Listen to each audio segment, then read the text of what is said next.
Hey, everybody, and welcome to Ben and Nate's Questions That We Ask People on the Internet. I'm one half of your host, Nate Fay. I'm a licensed massage therapist with over 20 years of private practice. I'm also an osteopath as well as a master myoskeletal therapist. And when I'm not in my private practice, I'm on the road presenting for Eric Dalton and the Freedom from Pain Institute. Hey everyone, I am the other half of your co-host, Ben Stone. I've been a licensed massage therapist for over 20 years. I have a wide range of experience in the massage world, from working as an employee to owning my own massage practice where we employed several massage therapists. I hold the title of Master Myoskeletal Therapist, and I value learning above all else, and that's why I love making this show with Nate. And hey Nate, we have a disclaimer alert. Disclaimer alert, disclaimer alert. The opinions and views shared on the Nate and Ben Show are our own and do not represent the opinions of any other person or organization that we may be affiliated with, work for, or contract with. The main purpose of this show is for entertainment and education, and if you feel that you are entertained or educated in any way, please let us know. Hey guys, it's good to be back on episode 13, and this week we're going to be talking about how does massage work and what do we think works about massage. But before we get into the burning question of the week, we have a very special guest for episode 13, and this is our good friend Jeremy Cowan joining us from sunny California. Well, not today. Yay! So we'll get to Jeremy in a couple minutes, but before we talk all great things about Jeremy in California, hey Ben, how's it going, buddy? Hey Nate, I got a question for you. Already? Well, how about what's new with you? What's been going good in your world the last week? Well, as we're speaking now, I just got back. We had a high school orientation for my 14-year-old son, which is hard to believe. And man, it's been a great week. It's been a great week in the treatment room. Saw a lot of great cases over the past week, so that's always exciting, keeping me fresh. And it's going to be almost 60 degrees in Connecticut this weekend. So all good news. That's fantastic. How about you, buddy? Oh man, I'm loving the weather. The sun's been out this last week, so I've been able to just get out and enjoy the sun. And hey, Jeremy, we have a question for you, buddy. Tell us the best thing. Tell us the best thing about your week. The best thing about my week. Oh, I don't know. I would have to say having a full schedule. And, right now here in California, we're having all the rain, which I love. So it's downpour. A few cancellations because most Californians are, don't know how to deal with the rain. But yeah, it's been a full week. Started dog training with my dogs, so that's always good to get them behaved and under control. So that's been my week. Love it. It. So Jeremy, why don't you tell us a little bit about where you're from, how long you've been practicing, your preferred style of body work.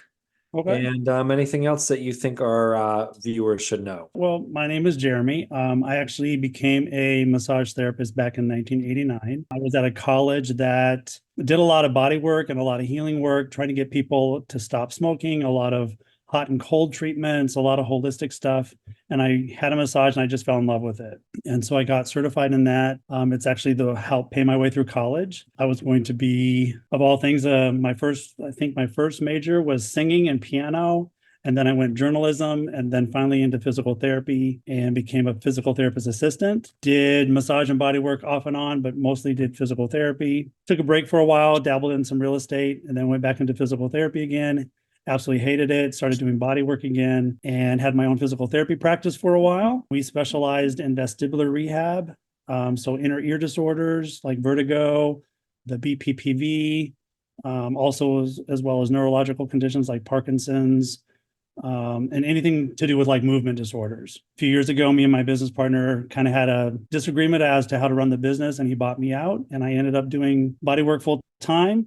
I ended up going and taking some classwork in fascial stretch therapy known as FST, which led me into finding actually the MMT, and I just finished that last year.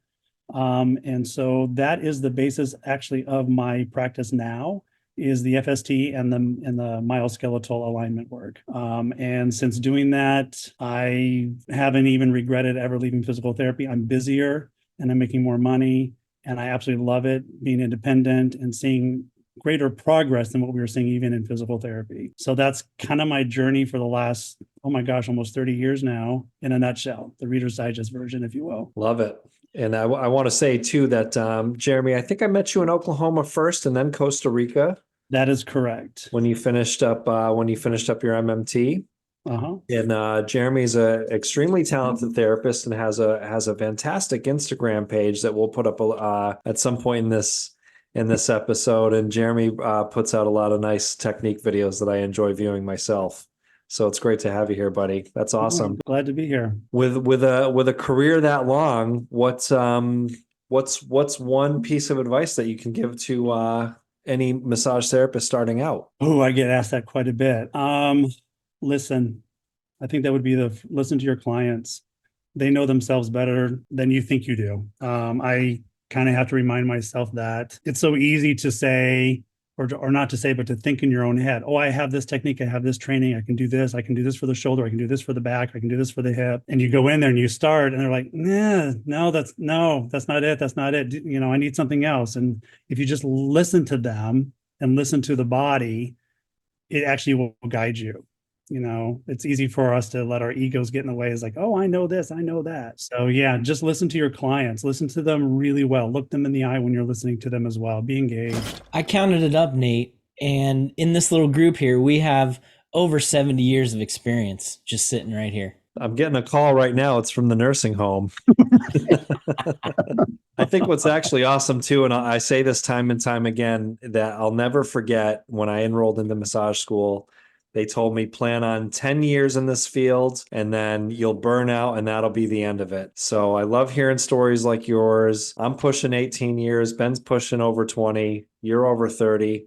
I think it's awesome. And listening is something Ben and I talk about on almost every podcast. But certainly for new therapists, man, you can have a long, full career. There's plenty of longevity in this career. Absolutely. Well, just like there is in most, like even doctors, there's so many areas to specialize in too. It's not just sweetest massage. And so there's so much more to do. And if you find that niche where you're happy, where you love it, I know several people, all they do is pregnancy massage. That's what they love to do. Not me. I don't have a desire to do that. I think that's a great point too, Ben and Jeremy. And with that being said, since you talked about a lot of different modalities just then, I think that's a nice leeway into our question this week. I see where you're going there. Yeah, did you like that? That was perfect. We didn't even plan that. So Ben, what's the question this week, baby? I've got the question. I'm going to read it straight off of the internet because this is how we posed it to all of you out there listening and watching and doing all the things that you do, interacting. Here's the question. What does massage do? Think about this. If your client or you were asked on a test to explain what your work does, how would you explain it? And so that's the question. And I always like to just ask the first question to you, Nate. Why did you decide to ask this question? What's the reason behind it? And I've been thinking about this question for the last, since you posed it. It's a very vague question, and I love how you posed it. And I think we're going to have a great discussion about this. So tell me, why'd you pick this question? Two reasons. One, I certainly have to give credit to you, Ben, because, it's not just me formulating these questions, and you had sent me a list of possible questions. And I know that you've been asking questions on the internet for a long time yourself. And man, this one just sort of hit my soul. And the reason it hit hard with me is I got to thinking about, when I went to massage school 20 years ago, and I thought coming out of that, I remember leaving there going, I have all these techniques. I have a good foundation of anatomy and physiology and a little bit of pathology.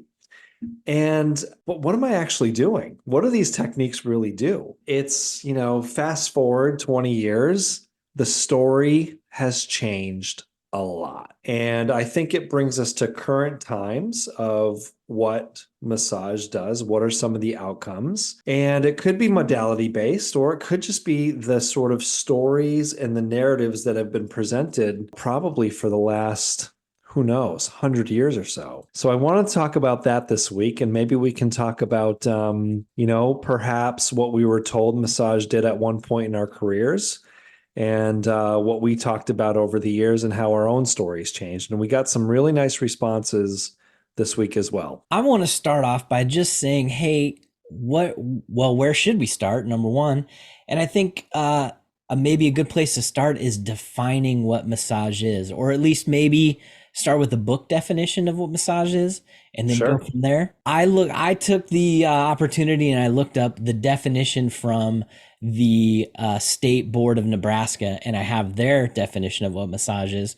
I'll just share that with you guys real quick because it's pretty short. So it says massage therapy is the physical, mechanical, or electrical manipulation of soft tissues for the therapeutic purposes of enhancing muscle relaxation, reducing stress, improving circulation, or instilling a greater sense of well-being, and may include the use of oil, salt glows, heat lamps, and hydrotherapy. That's kind of the basics. I mean, I think most places you go, it's going to say massage therapy is the manipulation of soft tissues for therapeutic purposes.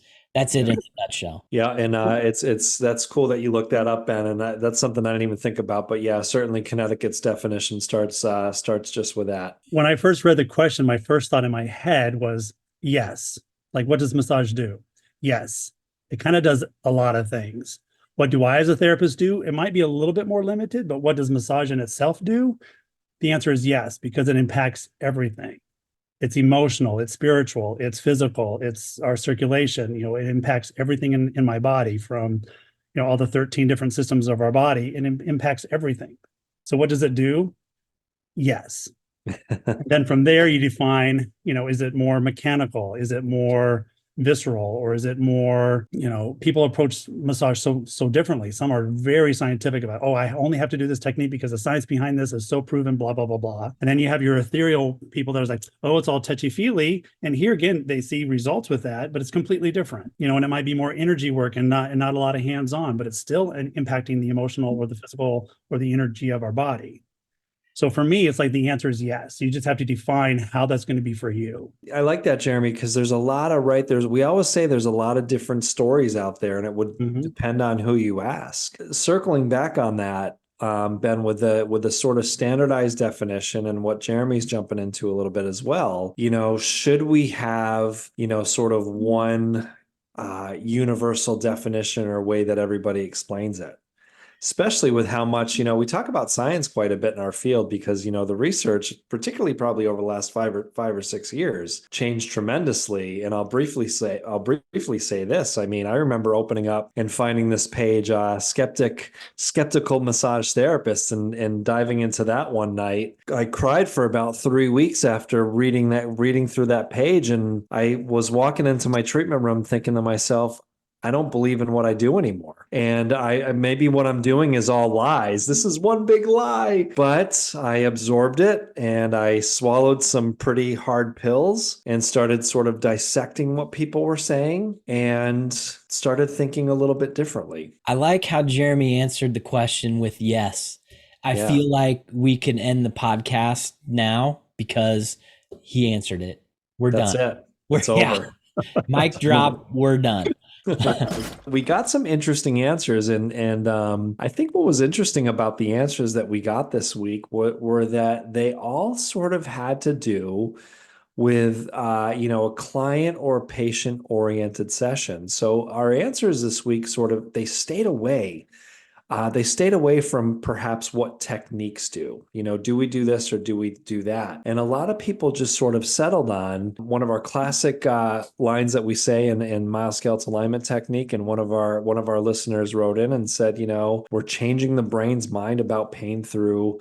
And he worded it as the strategic manipulation of soft tissue, which I thought was interesting. Some people talked about bringing mindfulness to what we do. And, I like this where they said, we need 4 hugs a day for survival, 8 hugs a day for maintenance, 12 hugs a day for growth. And regardless of direction, which Jeremy was touching on earlier, regardless of what avenue of massage therapy you're in, getting our client in a mindset of healing and feeling better. So those were just a couple answers. Part of what massage does too is aligning to some degree what your client's belief system is too. If they come in and thinking that energy work is what they need, if they feel like they need deep tissue, if they feel like they need more relaxation massage, if they feel like they need scraping or cupping, part of that's part of a belief system that they have. And so trying to match that, because we can't change people's belief system by a scientific approach. We can't do that. We have to find where we match that in their belief system and what we can bring to the table to further that belief and instill trust. I really like that one response on the Facebook page where the lady was like, the hugs per day. That for me is also paramount for massage as well. It's the quality of the touch that we bring. And part of that is listening. It goes back to that for me as well. I think one reason why a lot of massage therapists don't make it is because they either don't like touching or they've run out of that energy. They don't know how to take care of themselves on that front. But it's that connection and touching people that is so important. So then I'm going to throw out that question again. What does massage do? Mm-hmm. And I know we answered it with yes, which covers everything. And there's so many things that it does. I mean, I was kind of thinking about this podcast, and I'm thinking, boy, this is gonna be like 4 hour long podcast, because how, we could touch on everything. Just like Jeremy said, yes, it's everything to everyone. I've said before, I'm a big fan of Walt Fritz and his operator versus interactor model, and how we're looking at massage as a neurological event. It's how do we connect to that other person for therapeutic purposes? I've been contemplating this question all week, and all these things come up. And one of the things that I thought about was, manual therapists, so physical therapy, chiropractic, massage therapy. There's a difference. When you go to physical therapy, there's a reason. My back hurts, my shoulder hurts, this hurts, that hurts. If you just say, oh, I think I need physical therapy this week, I'm just going to go in. So you walk into physical therapy and they're like, well, what's wrong with you? Nothing, I feel fine. I just want some physical therapy. They're going to be like, get out. Same thing with chiropractic. You show up to chiropractic usually because something is wrong. My back hurts, my neck hurts, whatever. And then they start working on you. And then they work in a more of a prevention or maintenance type plan after that. Massage is different because you could have both ends of the spectrum. Like, I feel good, I just want to get massaged to help me continue to feel good, because there's something there. And if we question what does massage do, I feel like one of the best ways to get that answer is to ask the people on the table getting the massage, what do you feel like massage does? And they're going to give you the answer that I think is most helpful to that individual person. What do you think about that, Nate? Yeah, that's a really good mouthful. And kind of jumping back to that operator interactor model, we've talked about this a little bit before. It's one of my favorite models to quote.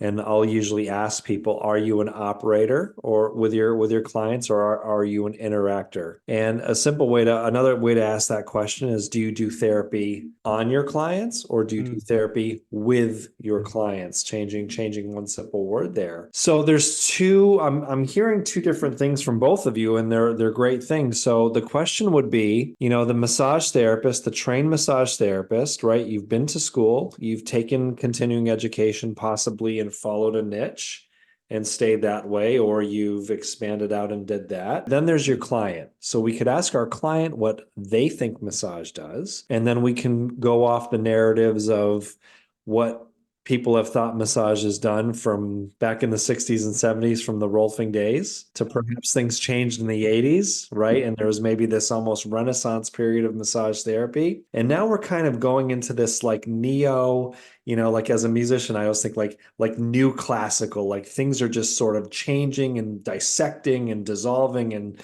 sort of being recreated. Now there's this whole school of thought of what massage doesn't do. So maybe at one time we thought that we changed muscle length, we deformed fascia. Ben and I talked about this on our Myths podcast. Back in the day, right? One of the biggest things, right? When I went to massage school, right? Lactic acid, right? Conversations about those kind of things. The thought of what massage does now is kind of back to what we're all sort of saying, is kind of back to a client-centered therapy, if you will, and touch itself being a huge part of that. There was a great quote that I wrote down because I wanted to get it out. This is not my quote. Touch is consistent. We don't need conflicting stories.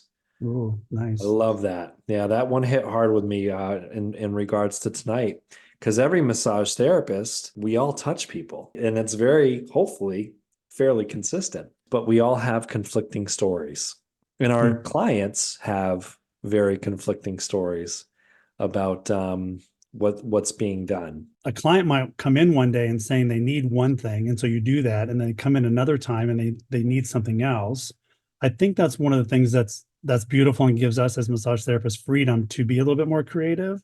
Because under the physical therapy model, there's always that insurance thing. You have to do X, Y, Z. You have to get goals by here. But within massage therapy, yeah, we might still set short-term and long-term goals, but somebody's like, I feel great. I just want to relax. I just want your touch for an hour. Okay, get on the table. Let's go. We're not addressing anything. We're just helping them feel good. Whether they want the stretch, whether they want myoskeletal or massage, whatever that is. But we have that freedom to just be in the moment with them. We're not really addressing anything. Yeah, I want a massage. Okay, come on in. Yeah, I love that.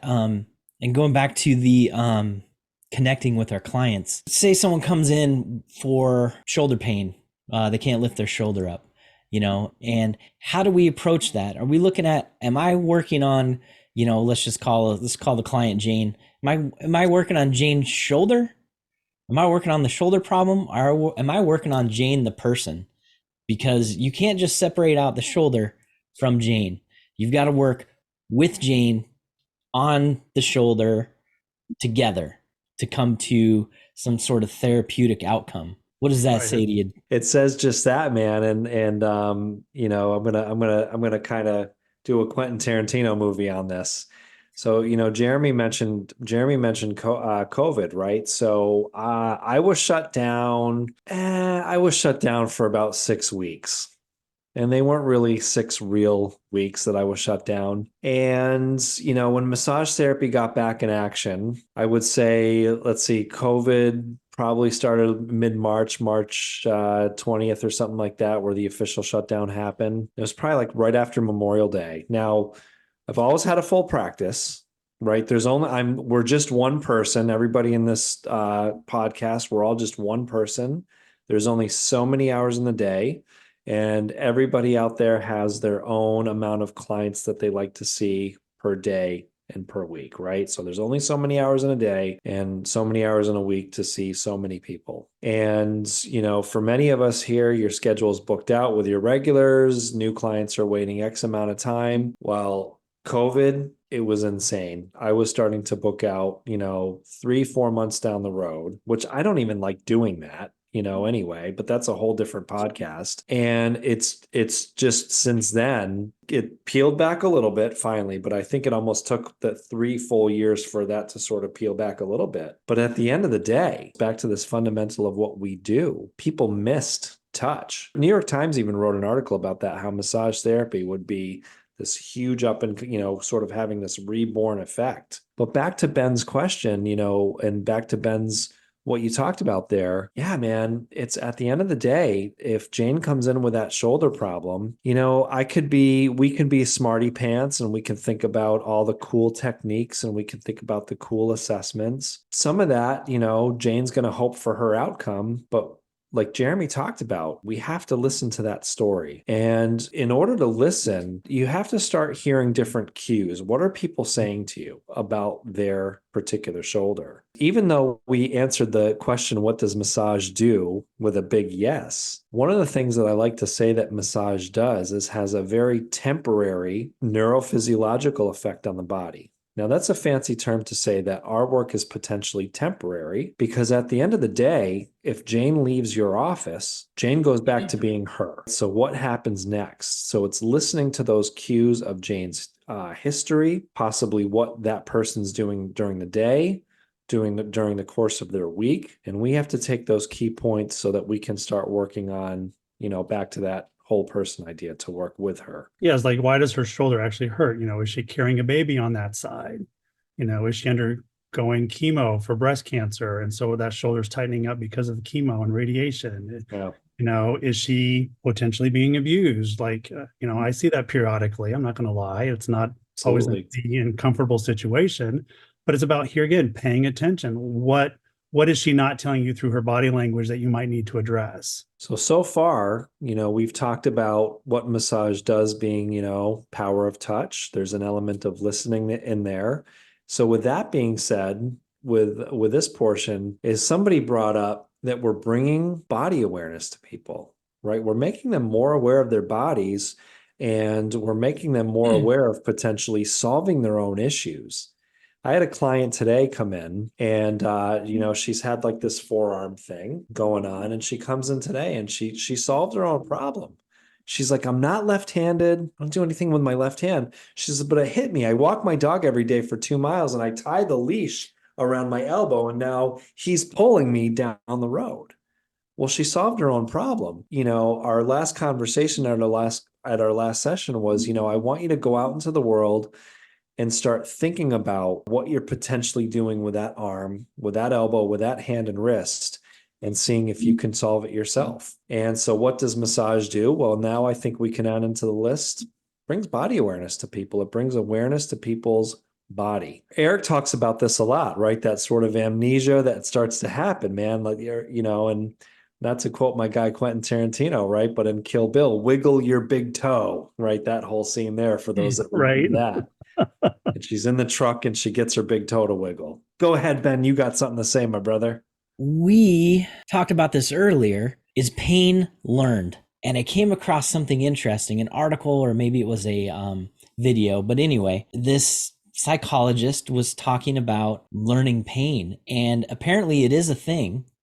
People can learn pain, but it's prolonged pain. So let's just pick plantar fasciopathy, right? I'm not going to call it plantar fasciitis because I'm going to get fancy with my terms and call it something more general. We'll call it plantar fasciopathy. Someone wakes up every day with this pain in their feet. And now after, let's just say 3 months, 4 months, something like that, they now start to expect that pain to happen when they get out of bed. So kind of like the whole Pavlov's dog thing, it's just, they expect it to happen. So how do we break that cycle of pain? And he talked about that differently, but it was interesting to hear that, yes, pain can be learned. And so if pain can be learned, maybe pain can be also unlearned to some degree. So I want to go back and talk about, we looked at all of the input that we had on Facebook and none of it had to talk about, the things that when you type in, what does massage do into Google? Because I did this. What does massage do? Because I was doing the research for this podcast. One of the biggest things, or at least as far as the research shows, one of the biggest things that massage does is helps reduce anxiety and depression.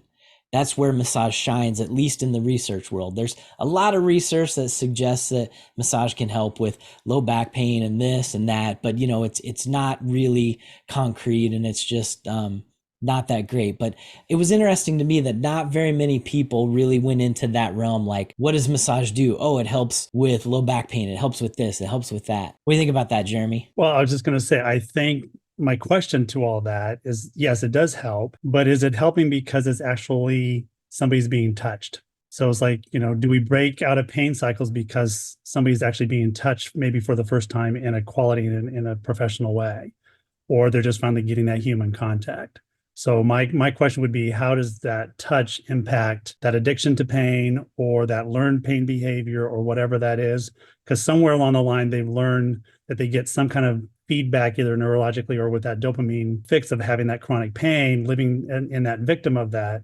But if we're able to break out of that, how much does the quality of touch impact that learned behavior? Something else that I've been thinking about is we're talking about this from the point of view of the therapist. So if you type into Google, what does massage do? You are getting information from the point of view of the, consumer of massage. We as therapists think about this whole connecting with people, neurological event, all this stuff. But why is there not more information about when you type into Google, what does massage do? Why don't people see that more? What can we do as an industry to educate people differently about how we're approaching massage now versus how we were approaching massage 20 years ago?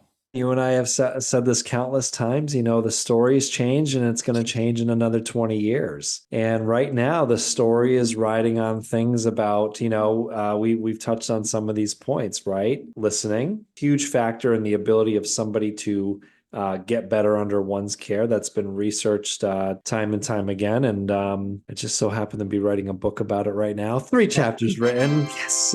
So listening, right? The art of touch, the art of application, a technique, right? Or a modality, we can say too, a modality or a technique, whatever it is. So you mentioned all these modalities: Swedish massage, pregnancy massage, myofascial release, myoskeletal alignment technique, fascial stretch therapy. Any of these techniques in the hands of a skilled practitioner are going to have good outcomes. And you and I, this was a podcast, this was several episodes ago. Why does your modality work and why does my modality work? Well, if you're a skilled practitioner and you know how to listen to people and you know how to apply touch and have a team-oriented atmosphere, it's going to be a big part of it. So at the end of the day, do we lengthen muscle tissue? Do we deform fascia?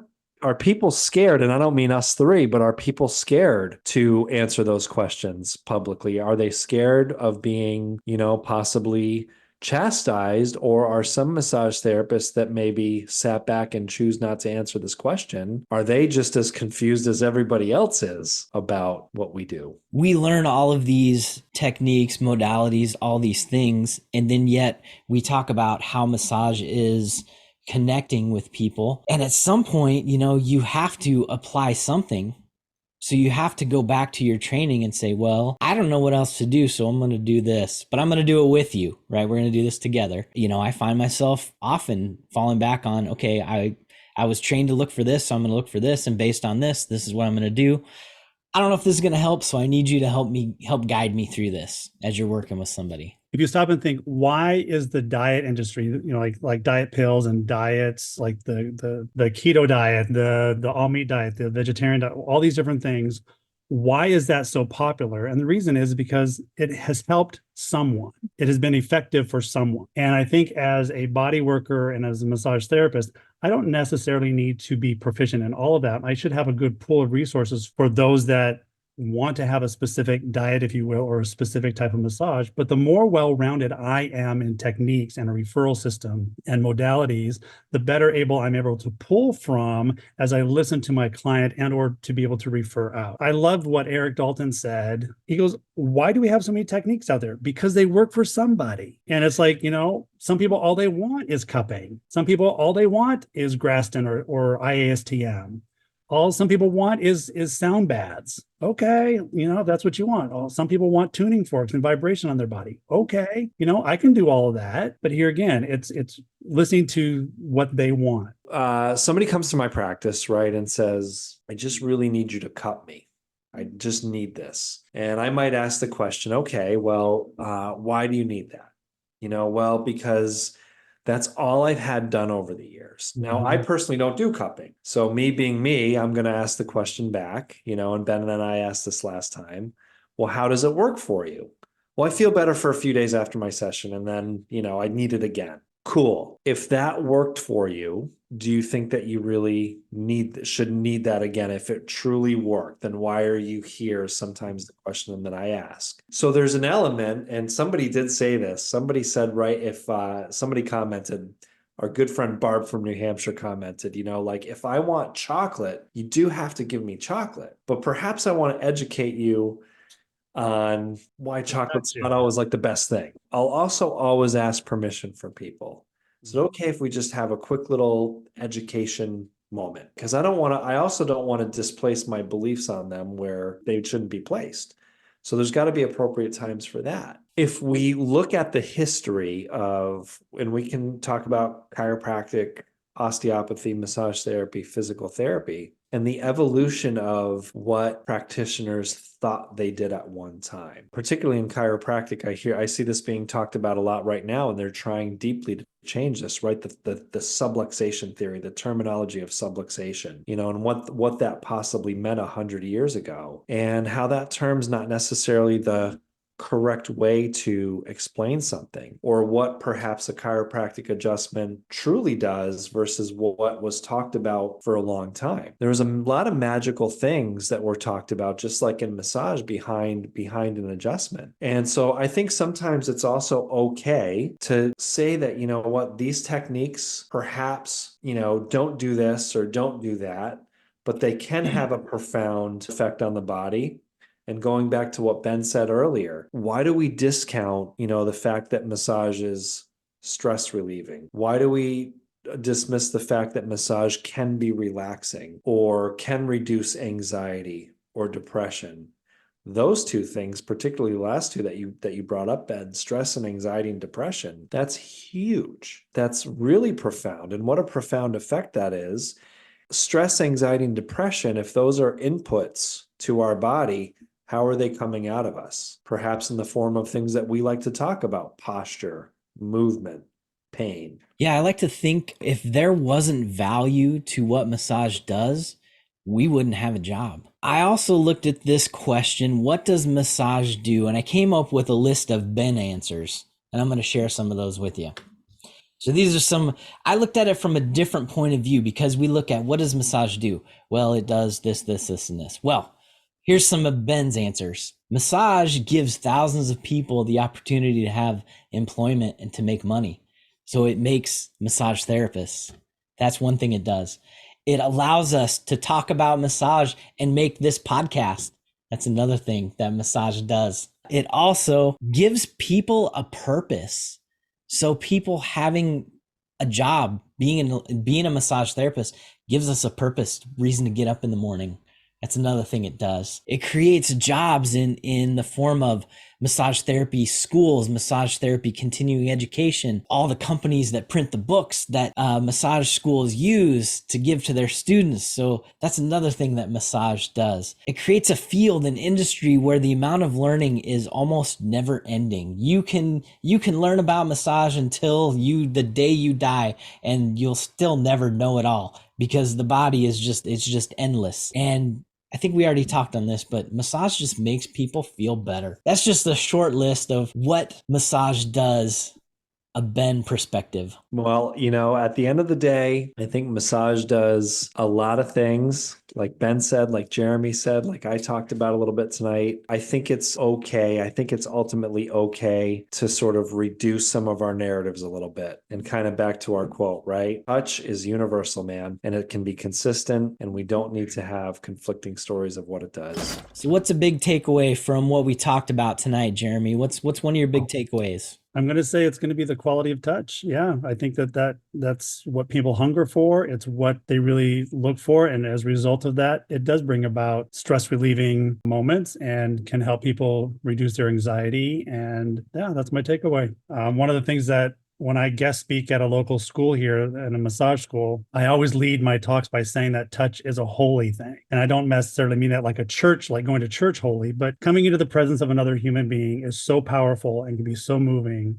That's why we have to have consent. That's why we have to have full integrity when we go into a session. The intention of that touch can be so powerful and so, yeah, there's no other word, just powerful and moving. And so we need to honor them and respect that because people are craving it and they need it. Chapter 2 of my book is called The Phone Call. Part of that chapter is about thinking about that first phone call that a stranger calls your office. To everybody listening, a stranger calls your office and already trusts you that through the power of your touch, you are somehow going to help them. That is profound.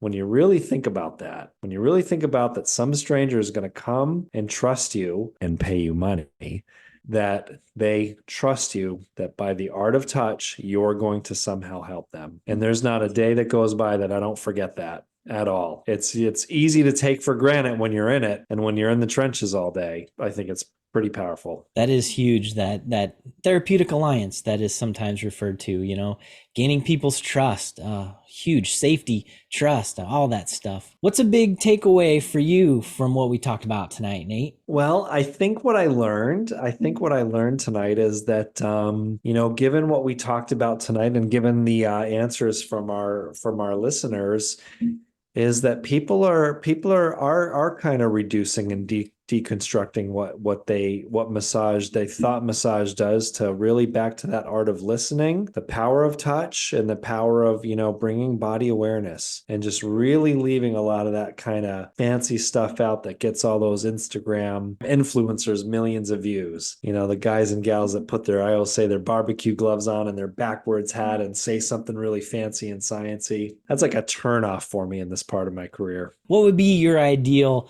Instagram influencer video? Well, another quote that's sadly not mine, but good advice doesn't sell and it isn't sexy. Sadly, that's the case. And sadly, a lot of these folks have to, put that information out there and just try to sell a big narrative and look really cool and, have the muscly guys and the girls in the tiny outfits. But I am happy to see some bigger names coming from all industries and starting to put pressure on them to sort of, slow that stuff down. Is it just enough to do good work day in and day out and have people that trust you? Is that enough to get you busy and to keep you busy? Do you need to have a flashy, fancy Instagram influencer account? Two of the busiest massage therapists and body workers I know in town don't even have a Facebook page. And why is that? They're that good. Because they don't need to. They don't need to. It's just all referral based. Exactly. That's right. And I always wonder about some of those influencers, do they really have a busy practice? Maybe they do. Well, if they have time to make all these fancy videos, when do they have time to work on people? I don't have time for that. I barely have time for that, right? What is your takeaway, my friend? What is my takeaway? I always have thoughts running through my head, and I'm just gonna vomit this out because this came up just now as we were talking. Whitney Lowe put out a video describing the difference between different types of massage. So he had one umbrella term that he referred to as, I'm going to call it like relaxation massage or something like that. And then the other umbrella term was wellness. So he had three terms. He had clinical massage, medical massage, and orthopedic massage were the three that he was talking about. And really what it came down to was there's not really a difference because there's no formal definitions of these. So it really doesn't matter. But anyway, when I think about what we talked about today and what does massage do, how much can you really separate wellness massage from the relaxation massage? Because there are aspects of each that are valuable and aspects of each that I think people are looking for. And just because you do an orthopedic evaluation and say, okay, we need to work with, I don't know, supraspinatus or something like that, does that mean you can just completely ignore the other aspects of what makes massage a massage? Because people go in expecting certain things. If you go to a chiropractor, you expect some sort of joint manipulation, probably. And so if you go see a massage therapist, don't you expect some type of soft tissue manipulation other than just range of motion, stretching, that kind of thing? Because PTs are pretty good at that. Like I said, I'm just kind of throwing these thoughts out and I haven't had a chance to really think about them. Maybe you talked me off the ledge the other day we had an episode together, Nate, and maybe you can just kind of sum up what I just said right there. Ooh, give them what sum it up, baby. Well, I mean, at the end of the day, I think I still think it goes back to what we talked about, and Jeremy talked about, which is, there is an element of expectation because of what we do. Like you said, you go to a chiropractor, you're going to expect that adjustment. And does the chiropractor start doing other techniques with you? Does the physical therapy start doing soft tissue manipulation after they exercised you? And does the massage therapist do broad generalized techniques after they've done that? There's going to be an expectation of that. So there's, listening, there's give them what they want, and then there's that element of education. And at the end of the day, helping our clients understand how to be better humans. We all want to be better. You brought up the point. He brings up relaxation massage and then like all the clinical stuff.